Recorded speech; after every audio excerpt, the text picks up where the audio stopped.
Hello, everyone, and welcome to Brivia's August 2023 webinar on the truth about trust. My name is Steve Smit, and I'm Brivia's Vice President of Market Development. We are so excited to have you here with us today to join us for this timely topic. At Brivia, we make work better, and we do that by offering training, coaching, and solutions to help your organization improve its culture, leadership, and engagement. We also seek to add value to leaders through our webinars, our newsletters, and our frequent LinkedIn posts. For today's webinar, we're going to be here for about 30 minutes today, and Stephen DeGroot and I are going to have a conversation about how to build trust fast and make it last. The webinar recording will be posted to our YouTube channel, and we'll send out the link to that as well as the handout that we're going to talk about today with you. We'll send that out in an email tomorrow to you as well. As usual, we encourage a lot of interaction throughout our webinars, and please use the chat button frequently, the Q&A, and we're going to work your questions into our conversation today. So I'm going to let you get a chance to do that right now. Why don't you just pop in the chat, let us know where you're joining us from today. I am joining from Airdrie, Alberta, just north of Calgary. It is supposed to be the hottest day of the year here today, and if you listen closely, you might be able to hear some construction going on down the street, but we're so excited to have you here today. So while you're doing that in the chat, I am going to bring in Brivia's co-founder, president, expert on trust, and really going to walk us through this timely topic today, Stephen DeGroot. Steve, welcome so much. Why don't you join in and let us know something you're excited about? Hey, Steve. Thank you. Can you hear me? Am I audible, Steve? You bet. Yeah, awesome. We've been having some technical difficulties. So welcome, everybody. Woo, seeing the chat. Texas, Houston, Calgary, Sudbury. Awesome. I'm in Winnipeg today. I'm in the place that closely represents my mind. So I put it on blur so you can't see the splash of information all over the background. Welcome, everybody. I'm so excited to be here because, Steve, you call me an expert on trust. I think we all are. We're authorities, right? That's what we're here to talk about. It's like one of those things. So I'm excited because we're going to talk about this thing that we all know so well.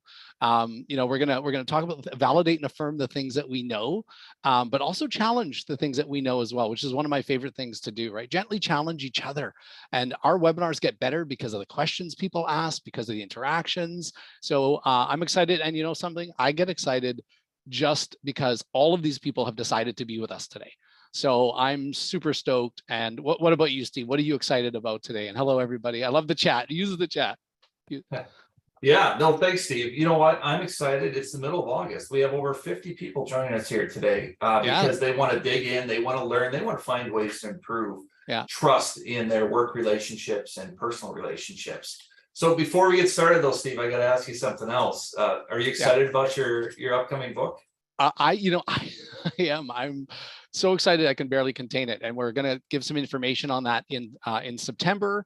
Absolutely, it's been a long time coming, and I am stoked to finally get it out. I've been talking a lot about it. There's people all over the world going, "Can you stop talking about this thing?" And yeah, it's called Getting to Better, and we're going to do it. So thanks, Steve. And the numbers jumping. So the numbers continue to go up. Thanks for joining us, everybody.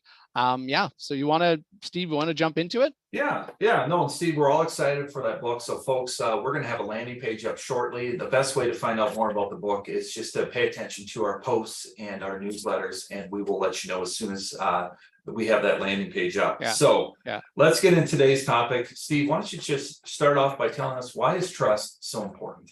Oh my gosh. Well, all of us know this, right? When it's going well, everything's awesome, right? When it's not, it's not. And high trust relationships, whether it's in life or at work, are directly related to our improved functioning, like overall performance, greater resilience. Like, we know our mental, emotional, and mental well-being is awesome when we feel trust in our relationships. Our energy is usually high, our focus is sharp, our commitment is abundant, and our effort is strong, right? So when trust is built and strengthened and it's operating, we feel our best and do our best. But very few people would argue, no one would argue that trust is not important. And I see in the chat already, I love people's perspectives, right? But we still struggle with it. We struggle with it all the time. We struggle with it in our relationships with our children, with our friends, but more importantly, at work, which is a place we need to be trusting each other and working better together. Yeah. Okay, well, thanks, Steve. And as you know, I already see some stuff coming up in the chat and Q&A. Folks, please use that throughout. And we're going to get into this. So, Steve, you've done a lot of work on this, a lot of research. But what I love about your work and your research is you find a way to make the difficult easy. And when I say or simple, Yeah. but maybe not easy. Yeah. So let's talk about it. I know you've broken today into 2 truths and 3 myths on trust. So Yeah. where would you like Yeah. to start today? I want to start with one thing that we all feel. It's called the trust paradox, right? So we we all talk about this, right? And trust is everything. And the thing is, so what's the paradox? Well, the trust is most of us as humans, everybody here has been bent, bumped, bruised, and maybe even burnt, right? And I've been thinking a lot. I use the word broken, but something, we're humans. We're built to bend. We're not built to break, even though sometimes we feel like we're going to break. And sometimes trust, many of us have actually tried to repair trust and we've gotten hurt, right? So so the paradox is, while it's so important and we all know it's critically important, right? We're not talking about it with each other so much because we know it's important and we feel like if I'm going to say something again, I could actually get hurt, right? And that's that serious inflection point that we all know so well, right? And it's a paradox. And the reason why I call it a paradox is because we toss this word trust around like, just so nonchalantly, right? And all these articles are on it. And it's like, then we go to say something and we feel that lump in our throat, right? And I think that lump sometimes is inextricably linked, but also directly, or there's a inverse proportion between the lump in our throat and the trust in the relationship. So that's I want to get right out of the gate, is the trust paradox. Right. Okay, no, that's great, Steve. Thanks for kind of explaining on the trust paradox. Maybe you'll go a little bit deeper into that. But what I want to ask you is, can you tell us more about that lump in the throat? Yeah, well, the lump in the throat. Yeah, we've all been there, right? We've been bumped or we've been bent. Somebody has said something that's offended us, or we've been hurt, and we want to say something, and we feel this lump growing in our throat, right? And we've done this before, with leaders. In my first book, I wrote something called the preferred leadership profile, which is tons of leaders would take information from their employees around their preferences for how do you want to interact, and how do you want to have performance reviews or conversations to build trust. And sometimes what happens is they don't do anything with it, right? And I don't know about you, but people on the line, and I'm seeing some great things in the chat here, we've been in a situation where someone's asked us about what would help with trust, and they don't do anything about it. And as a matter of fact, sometimes, Steve, what's unfortunate, we've got to be aware of this, is sometimes we do the opposite of it, right? Which is, that's part of that paradox, right? And we actually can make things worse. So I think we do it all the time. And I think what's important, we said this in the last webinar, most of us bend or bruise or bump up against trust accidentally or unintentionally, right? Yeah. Yeah, no, that's good. Steve, we got our first question. Let's just answer this right now. So in the Q&A, how do you manage those who have demonstrated they are not trustworthy? Is it smart trust, or is there some other way you'd recommend there? Yeah, well, it's interesting. We've asked over 11,000 people that question about trust, right? And some other questions, and everyone gets up in the day to succeed. Now, there are people that behave in a way and it looks, untrustworthy. Think about that. That almost sounds like a conclusion, right? Like, I haven't met a lot of people that are totally untrustworthy. I see the T word in there about what's happening in the US. I'm not going to say it, right? But yeah, we're looking around and we're seeing a lot of leaders lie to us and we're being let down, which is not a good thing at all. But, if we've made the conclusion that somebody's trustworthy, not trustworthy, we have to be very cautious, because we walk around often, there's a difference between poor judgment and poor character. Right? If someone continues to do the same thing over and over in spite of feedback and in spite of, knowingly, that they've breached trust, I think then we can kind of move to that conclusion. But we've also got to give people, not the benefit of the doubt, but we got to give them an opportunity to demonstrate what they're really capable of, right? And that's why we need better leaders. That's why we need to be better as team members. That's why we need to be better as humans, to say, I'm probably going to accidentally offend somebody today with something I say or something I do. And we can't be responsible for something we're not aware of, right? So that's out of the gate. But again, we've got to surround ourselves with people that we trust so that we can take on that paradox and gently give somebody feedback and say, hey, you're behaving in a way that's incongruent with what we agreed to or what we said was important to us. Mm-hmm. Yeah, no, that's good, Steve. So we got our first truth out of the way. Trust is a paradox. We got our next one. Why don't you take us into the next one? Yeah, awesome. Thanks. And keep the questions going in the chat. Thank you very much. Trust, again, it's one of those things where trust, we talk about it, you hear people say, this builds trust and that builds trust. Absolutely. There are some commonalities, but trust is subjective, right? Trust, we have our own experience of each other's behaviors, of our words, right? And to be honest, we don't always know what the experience of our behaviors are on people, right? As humans, because we're prone to wired to protect ourselves, we're really good fakers. We are really, really good at smiling and saying, thank you very much, and then just moving on, right? So it's important to know that trust is universal. And we have these things called love languages you have all the time, like what's your love language? Which, and I think trust, I'm going to leave this one for the book, but trust is, I would say, almost more subjective than love. Right. So we talk about the importance of trust currencies, right? What are people's preferences for trust? And how can we get closer to behaving or talking in a way that accommodates that currency, right? To get closer to what we're trying to do, which is better trust. Yeah. Well, Steve, we got one question from the audience, but something I want to get a little bit deeper in here too. You kind of mentioned it, and you and I have talked about this before. You and I can be in the same room. There could be a leader, our leader speaking to us, and we both experience it in different ways. Right. One of us, so can you explain that maybe like in a client example of how you deal with that, how you work with that leader to make sure they're accommodating to all those that they lead?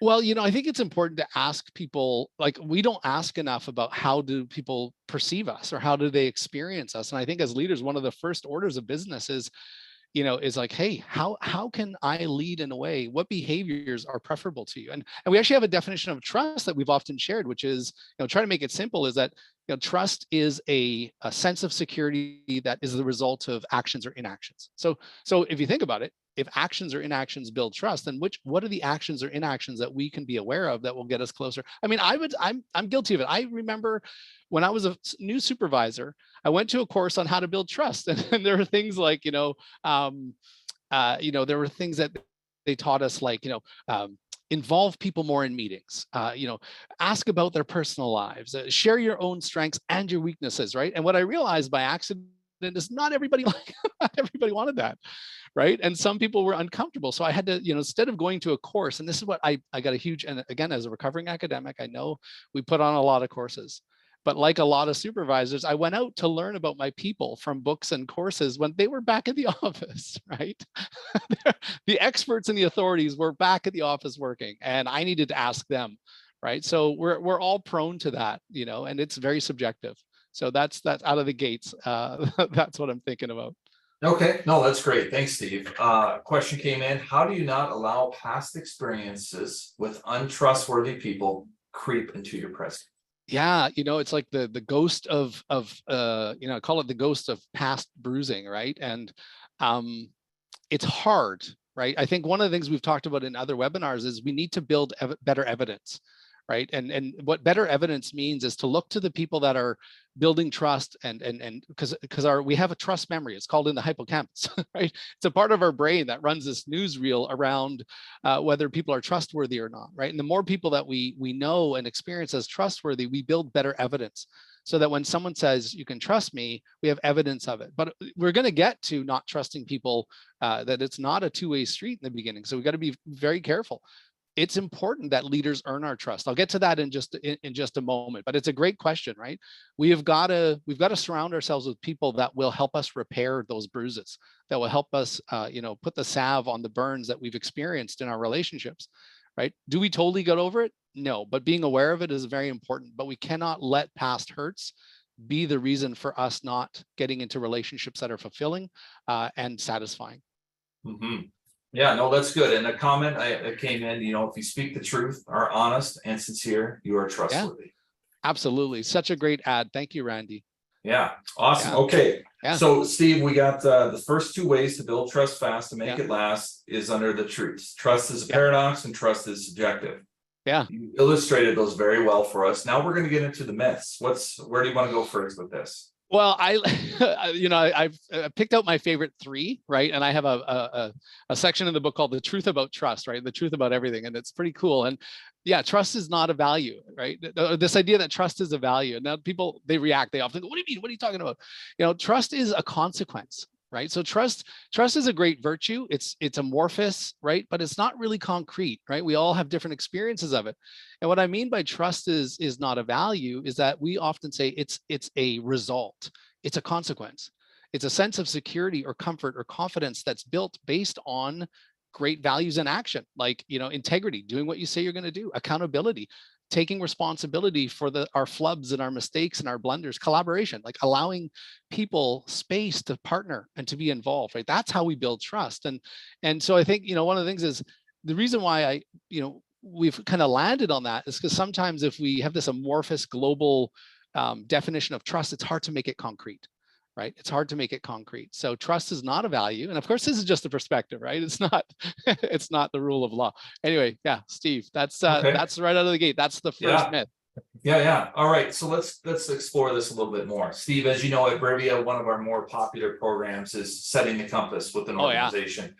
And sometimes we help them start from scratch, and sometimes we kind of reset what they have. So let's just say we're in an organization, we're resetting the compass, and their number one value that you see is trust. What do you do there? Yeah, I know it is. Yeah. I know there's some people here. I know it's great to see some of our clients and our friends in the call today. It's awesome. Thank you for being here. Yeah, we've done that. Show up and they go, "What do you mean trust not a value?" And they've got it as the first, it's the first one on the plaque and right outside the building, right? And yeah, no, it's awesome. It's awesome as a virtue, and it's great to have on the wall. And one of the things that we do is we help. How do we operationalize this, right? So so trust is there. It's amazing. What behaviors build trust? What are the leadership approaches that strengthen and fortify trust, right? That's what we got to get to, because we've talked about this before. Values are just words until our actions give them meaning. And as leaders, we've got to ask ourselves, what meaning do we give those words on the wall, right? I had a call with a high-level executive yesterday. I love it, right? We brought up the values, like, let's talk about the values. And she rolled her eyes, right? And I said, okay, like we're rolling our eyes at a beautiful word like trust. What have we done? What have we done? Right? Yeah. Okay, that's good. Another comment just came in. People have to relearn that you don't have to agree on issues to be trustworthy. Yes. You can agree to disagree. Just be honest. Say you're sorry when you're wrong or mistaken, and move on. I think that's a great comment there. Yeah. Awesome. So the first myth, trust is a value. Steve, what's the next myth? Well, this is a photo finish tie. I learned this from gang members.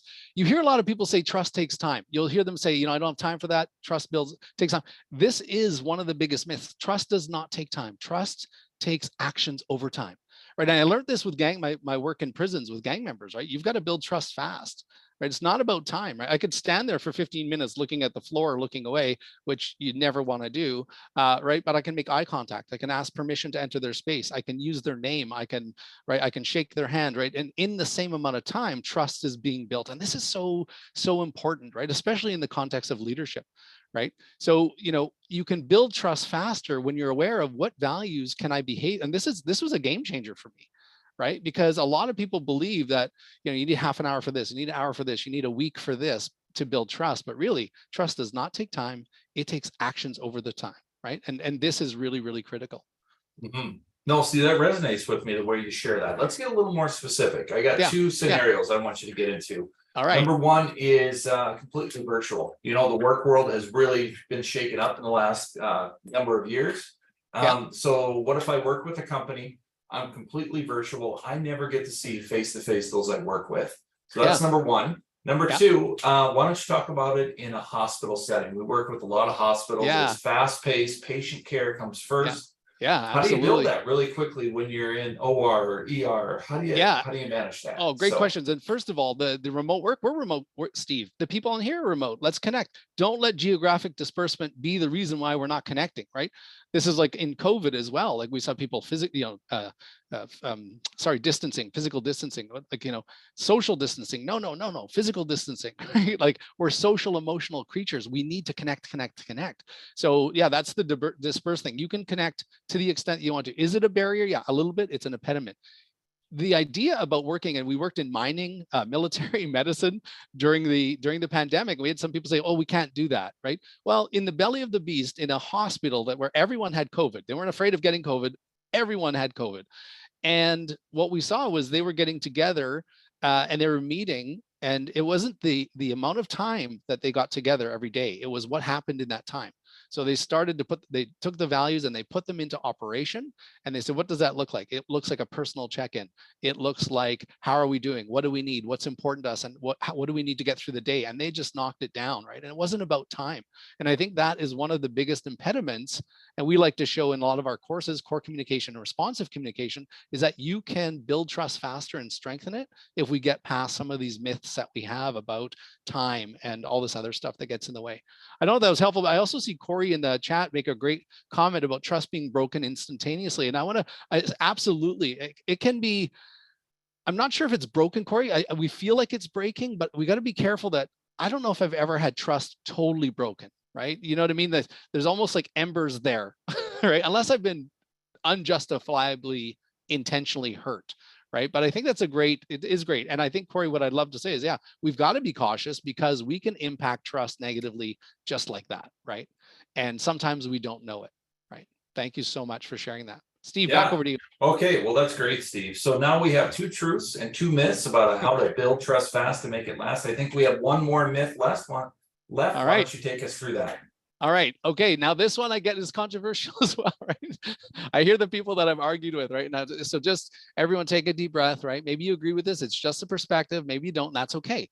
Trust is not a two-way street. I think we get trust and respect mixed up. I think everyone deserves our respect as humans, as dignity, integrity, right? All of that kind of stuff. People deserve our respect. Trust is a bit different, especially in the context of leadership, right? As leaders, it's important for us to create conditions for people to trust us. And this is absolutely, I take a hard line on this one because I've often heard people say, they've got to take the first step, Steve. I did a lot of work with parents and teenagers, and lots of angry parents say, I'm not going there. I'm like, you got it. You're the adult, you're the parent, right? You got a kid that's dysregulated. We've got an employee who's been hurt. We've seen in the chat, so many people, remember, you're not the first leader on the tour. Right? Many of us as humans, and if you haven't had this experience, my gosh, are you ever privileged? We've heard somebody say, trust me, it's going to be okay. And we've been hurt, right? And if I think I'm just going to speak for me, I'm not going to tell anybody, I don't want to impose anything, but I've got to take that seriously, that the person sitting in front of me that I'm responsible for, right? And that's what I talk about in the book that's coming out, is that, our role as leaders is to connect, direct, and protect our people.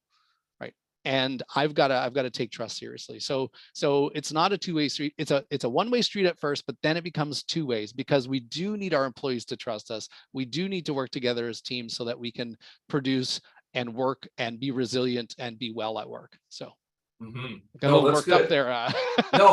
Thinking about past hurts, right? Yeah. No, I'd like you to maybe dive into that a little bit more. So let's just give a scenario here. You're a leader and you're doing it well for your people. It is a 2-way street, but you're also in an organization where you have a leader above you that you can't trust.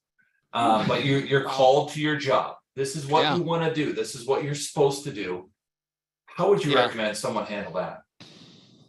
Well, my condolences for starters. I mean, but the good news is, and we get to work with thousands of leaders a year, and every one of them gets up to succeed. I have not heard a leader say, I want to make the lives of my people terrible, right? So the very first thing is a lot of trust breaches are unintentional, they're accidental, they're unknown, but also we've got people that behave in a way that, consistently. So one of the things is let people know, right? If you can, that's the first thing. Let them know that, and you don't have to be specific. It's like, I didn't feel great in that meeting, or when, that was said, right? You can kind of go general before you go specific. You can test the waters. The other thing is find an ally, right? Find somebody that you trust that can have a way of getting this feedback to that person. And I used to think this too early on as an employee. I used to, I would drive, I'd go to the pub, or I'd go for a coffee with a friend, and I would complain about that leader. What I've learned later on in my life, which has been so surprising, is that many of those leaders,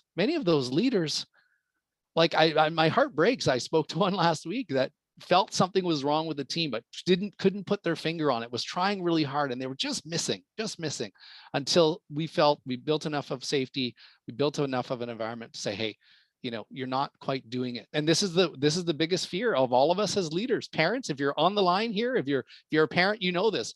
We sometimes don't ask our kids how we're doing as parents because we are afraid to hear that we suck, right?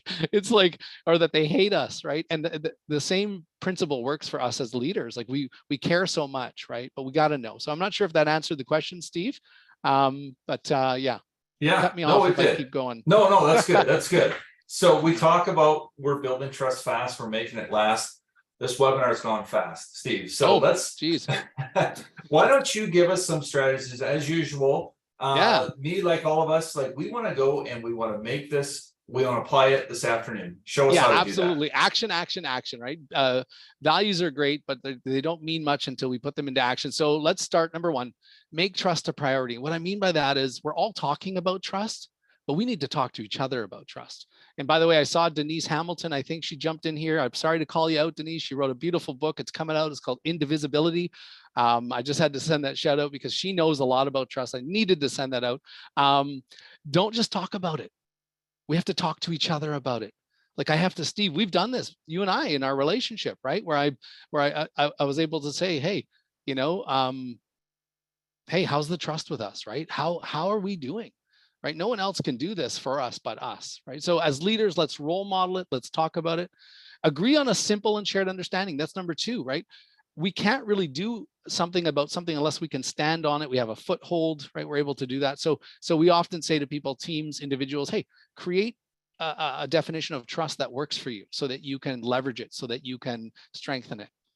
Get to know trust currency. That's a big one, right? What's trust currency? Well, it's one of my favorite exercises. And by the way, we have a handout that you can actually, we're going to see how can they get the handout. Are we going to send it to people as a follow-up? Yeah, we'll send it as a follow-up, and I was hoping maybe after you're done with these, while we get folks to ask more questions, you can quickly bring it up and kind of explain how it works. Yeah, absolutely. Yeah. So yeah, cool. And so get to know people's trust currency, which is basically, hey, what are the behaviors that build trust? What are the ones that I need to stay away from? Now, we can't do them all, but hey, we can get closer to better.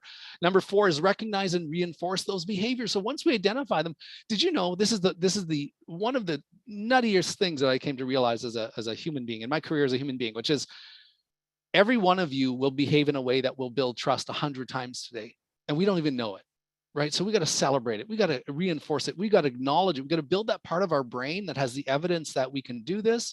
And the fourth one is that's recognize and reinforce. So I've said that already. And the final one is our webinar from last week or last month. Sorry, it went so fast. It was apologize. Apologize more often.